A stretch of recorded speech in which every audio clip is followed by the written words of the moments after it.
Years ago, the data nerds in the Queensland government made some miscalculations in their forecasting, and now it's having a really big effect on the property prices and population growth on the Gold Coast. So it's not exactly fresh news that the Gold Coast is experiencing rapid growth. The latest projections are showing the population will jump from around 700,000 people today to just over 900,000 by 2046. That's the intention of the Queensland government, who are incentivising development and adding infrastructure. However, the South East Queensland Regional Plan actually forecast for a 1 million plus population mark by 2046. And that's unlikely to materialise for two reasons. The first one's the spiking cost of construction. That's really slowed development of both high-rise and Greenfield builds. And the second is the Gold Coast region's actually running out of Greenfield development sites. That is, land to build houses, mostly due to increasing flooding risk and koala habitat protection. So by 2046, the Greenfield supply will be almost completely exhausted. That's a situation that no other major Australian city is facing. Current growth hotspots like Pimpama and Coomera in the Ormeo area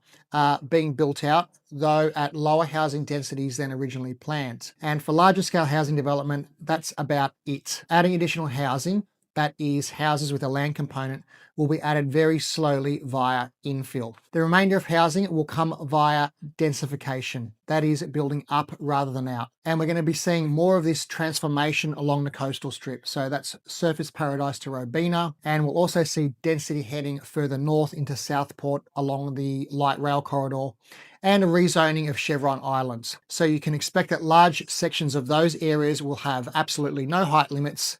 And as long as there are developers who can put together feasible projects, these areas are going to go very, very high. Moral of the story, if you're considering buying on the Gold Coast, there's a compelling case for rising property values.